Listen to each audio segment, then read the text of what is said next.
What's your definition of a snitch? Let's start there. A snitch is somebody, I feel like a snitch will do anything to get out of a situation. You know what I'm trying to say? Like a snitch will get faced with something and will just give up their mother, their brother, everybody, their whole camp just to be free. Nigga, all your dad, homie. I don't give a fuck who I'm talking about. All of them. Talking about? You ain't with that, homie. Oh, not surprised. Told on his girl, bro. Not surprised. 6ix9ine just about to tell on anybody, huh? Man, come on. Welcome back to your daily dose of scandal and glamour. 6ix9ine's girl is gone, taken out cold, and the streets won't stop buzzing about it. A chilling new clip just surfaced, catching 6ix9ine himself only minutes before everything spiraled out of control. But let's start with this. What's your definition of a snitch? Because whispers on the block are saying his own reckless mouth might have lit the match, setting up a chain reaction that ended in blood. People aren't calling this a random hit. They're calling it straight retaliation. And now, the whole game is in shock. Hold on, though. When you took the stand, or when you testified, what I fold on? when you snitched. All right, so let me ask you something. If you was in that position, what you would have done? For me, you gotta understand. Nah, I don't. Listen, Answer the question. I would never tell. All right, so this is what I'm saying. If you was in that position, you would have did that. August 17th, 2025, just as New York was waking up under a sleepy morning sky, turned into pure tragedy. Ariela Langosta, a 29-year-old Dominican beauty who was climbing as both an influencer and bartender, was found lifeless inside her car on the Cross County Parkway in Mount Vernon. The scene was raw, unsettling, and immediately sparked questions nobody could answer. But what really set the city on fire? Her link to one of rap's most explosive and controversial names, Tekashi 6ix9ine. Many are convinced his non-stop antics painted a giant target on her back. And to really feel the weight of this, you've got to know who Ariela was. She wasn't some random chasing clout. She was a force in New York's nightlife. And like I said, my respect to the West Coast. You never lacking, right? Never. So what happened to the niggas that lack? Let's bring up Nipsey Hussle. You think he said, yo, will never come up to me because I'm... Yo, bro, it happened to the best of them. Yes. Hold on. You're absolutely right. Hold on. So what you gonna say, Nipsey? Over 551,000 followers on Instagram, 115,000 on TikTok, and a following built on pure charisma, wild dance clips, and bold modeling that kept fans hooked. But here's where it gets even darker. Ariela wasn't just flashing lights online, she was tapped into the same nightlife circuit where rappers, hustlers, and influencers crash into each other daily. A dangerous mix of cash, fame, and silent beefs. Behind the bar at New York's hottest clubs like Icon and Starlets, she lived in the chaos, brushing shoulders with celebrities, party queens, and street heavyweights every single night. These weren't just nightclubs. Hey, but what's the point though? All right then, so King Von is a solid, and he got killed, right? Then pulled out and put 5 in him, right? And he dead, right? So King Von died lacking. You hurt my feelings. No. Hear what I'm saying? May he rest in peace, King man. Von died lacking. Nipsey died lacking. Pop Smoke died lacking. Right. Can't lack? No, you can't. All right. Kill or be killed, and these. They were battlegrounds where power, status, and raw tension clashed under blinding lights. A single wrong look, the wrong vibe, and that dangerous mix of fame, fast money, and street pressure could flip into chaos in seconds. And the night before everything went left tells a story that feels haunting once you know how it ends. August 16th, 2025. Ariela lit up her IG with stories straight from Icon, New York, the very club where she built her name and stacked her paper. The clips showed her glowing, laughing, sipping, dancing like nothing could touch her. But what nobody knew, those carefree posts were her last highlight reel, the final snapshots before tragedy hit harder than anyone imagined. Alpo, we gonna get on Alpo. Yo, shout out my girl, baby. I love you. Listen, I gotta talk about it. I gotta bring it up. I'm sorry if I put, but I'm about to fire Harlem up. My girl's baby father, Charlie C, is a Mac Ball of blood. Okay, what that mean? He's a Mac Ball of blood that Jack kill all rats. The Mac Ball Jack kill all rats. This is where the puzzle gets messy. Cops, fans, even her haters are still scrambling to connect the dots. But to really see the picture, you gotta rewind to Tekashi 6ix9ine's history with the feds. A past that suddenly feels way too relevant once Ariela got taken out. A clip from No Jumper painted it plain as day. 6ix9ine's first instinct is always to fold and run straight to the police, even if it means selling out the same people he's supposed to ride for. The host's side eye in that moment said everything. The culture don't respect that kind of move, and Tekashi knows it. He even admitted it himself. This isn't just about romance or loyalty, it's a whole pattern. His playbook with law enforcement has always been the same. Give up names, stay safe, let others burn, and the streets, they never forget a snitch. That's why it gets sticky when you tie it back to Ariella, because multiple blogs and video breakdowns are pointing at one thing. Her death might not be random at all, but fallout from the kind of heat 6ix9ine's been carrying for years. Now the streets can't stop debating their bond. Was Ariella really 6ix9ine's girl, or just a friend who got caught moving in the wrong circles? Nobody can lock down the truth. Some insiders swear they were secretly locked in romantically, while others insist it was nothing more than family vibes. And that's exactly why the speculation is so wild. It's messy because the lines keep blurring. Multiple voices claim Ariella was his girl, pointing at a hidden romance bubbling under the surface, but then other reports flip it, saying 6ix9ine himself called her his sister, painting it like a tight but platonic connection. That confusion isn't by accident. It's exactly how Tekashi's circle moves. Publicly claiming somebody can be just as dangerous as exposing them, and 6ix9ine knows that game too well. But here's the piece that can't be denied. Their link ran deeper than casual friendship. Ariella wasn't some background extra in his world. She stepped into his music lane full force, popping up in his WAPA video alongside Angel Dior, Lanier, and Bolin 47. And it wasn't no throwaway cameo either. Her glow, her charisma, her vibe stood out so much that fans remembered her instantly. Even more telling, their 2023 link-up at the Toga Room in New York.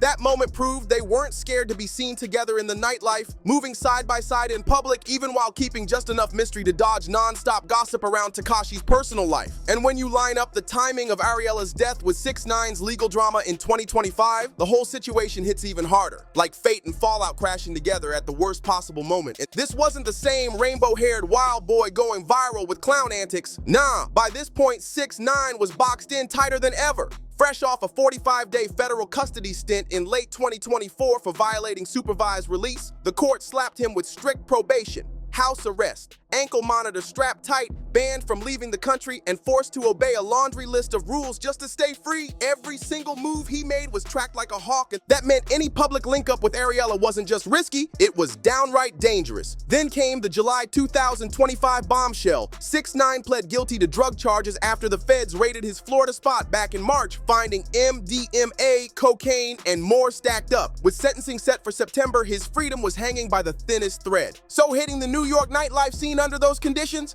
that wasn't just unlikely, it could have blown up his whole legal standing in an instant. And yet, Ariella's tragedy is tangled up with 6ix9ine's past in ways too raw to ignore. His rep as a federal informant, the mountain of enemies he stacked along the way, and the streets still calling him a snitch, it all hangs over this story like a storm cloud. Unreleased footage even shows Tekashi breaking down the exact mindset that made him fold to the feds in the first place. A cold confession that explains why so many still see him not as untouchable, but as a walking target waiting for payback. This clip doesn't just show 6ix9ine defending himself for cooperating with the feds. It shows him flipping the whole script, daring everyone to ask, what would you have done if it was you? That bold, almost reckless mindset is key when you start asking if Ariella's closeness to him may have painted a target right on her back. The transformation of Daniel Hernandez into Tekashi 6ix9ine and then into a full-blown federal cooperating witness is a story the culture has dissected for years. But now, tied to Ariella's tragedy, it feels heavier, darker, and more dangerous than ever.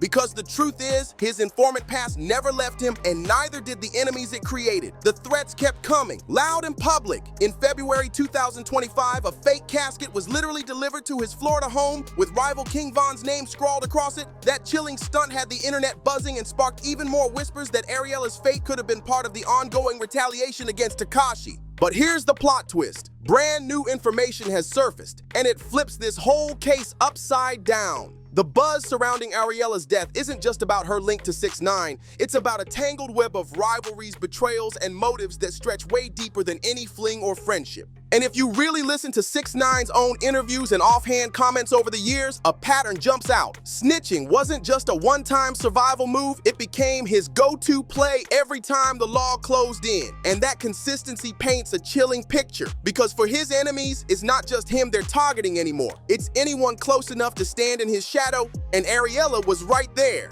By stepping into 6ix9ine's world, Ariella may have unknowingly carried the same bullseye he's been dodging for years. As investigators pick apart the final hours of Ariella Langosta's life, the story is unfolding like a twisted puzzle, way too layered to dismiss as random hood violence or some mistaken identity. What's forming instead is a chilling narrative, power plays, grudges, and brutal street justice dripping through every detail. And once you dive into the raw gossip and hood theories, it starts to sound less like reality and more like a blockbuster crime saga. Multiple storylines, each messier than the last, each one offering its own shocking version of what really went down on that August morning. To break down these wild theories, you gotta first look at 6ix9ine's own cold philosophy on survival in the streets. In unreleased footage, he lays it out with zero hesitation. He says his willingness to do whatever it takes, even working hand in hand with the feds, makes him smarter than so-called street legends who kept it solid and ended up dead. That icy logic explains exactly how he views the game. Not about loyalty, not about honor, but survival at all costs. To Tekashi, snitching ain't weakness, it's strategy. And that mindset is why so many are now pointing fingers back at him, questioning if Ariella's tragedy was less about her choices and more about the dangerous mentality she got caught next to. The biggest theory buzzing across social media, hip-hop blogs, and even mainstream outlets: Ariella might not have been the target at all. The whispers say the shot was meant for Tekashi, and she got caught in the crossfire of his endless list of enemies. The whispers say Ariella wasn't even the intended target. She got caught in the crossfire with the real heat aimed at her rumored boyfriend, Nada Cartier. And if that's true, this flips the entire tragedy into a retaliation gone sideways, raising even darker questions about who really wanted smoke and why Ariella ended up paying the ultimate price. According to street chatter and scattered reports, Cartier isn't just some random name drifting in the mix. He's being painted as a suspected gang shot caller with a long paper trail of dirt behind him. Word is, Cartier's been tied to robbery operations, what the streets call jalopy, and that alone puts him knee-deep in dangerous territory.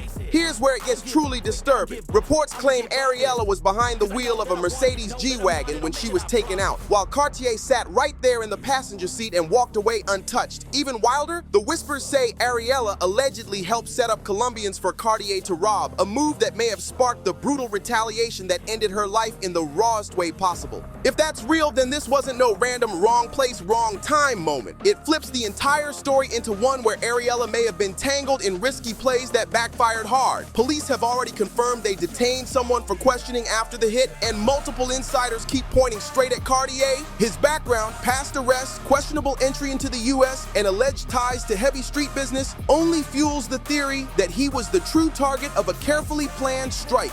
And now, with Cartier's name burning in the spotlight, his connection drags in a whole new layer of danger, betrayal, and mystery, making this already explosive case even harder to untangle.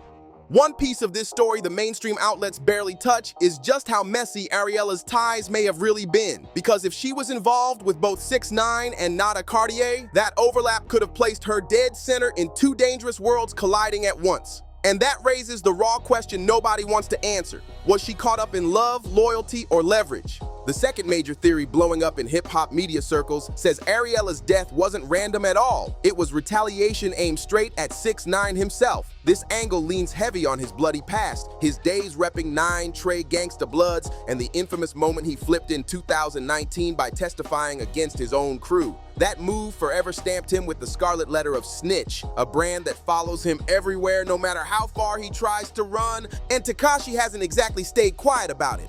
In fact, his own words keep adding fuel to this theory. He's been caught comparing himself to fallen rappers, but then takes it even further, dropping a cold statement that had both the streets and the internet buzzing. His take is crystal clear. To him, street credibility means nothing if it only leaves you in a coffin. That icy outlook only sharpens the theory that Ariella's death wasn't some random act. It was payback aimed at Tekashi, with her caught in the middle of a war that's been chasing him ever since he chose survival over silence. That brutal mindset has people asking the darkest question yet. Were the shots that ended Ariella's life really meant for 6ix9ine? Whispers keep circling about old gang vendettas and lingering street ties finally coming back to collect. And the theory cuts even deeper when you line it up with his emotional Instagram tribute right after her passing. In it, 6ix9ine called Ariella his sister, even though the streets have long whispered about a deeper, more romantic link. The timing, the tone, the intensity of his words had both fans and critics raising eyebrows. Was it pure grief pouring out, or was it guilt slipping through? Some believe Tekashi knows deep down that just being close to him might have put Ariella directly in the crosshairs, and now he's carrying that weight whether he admits it or not.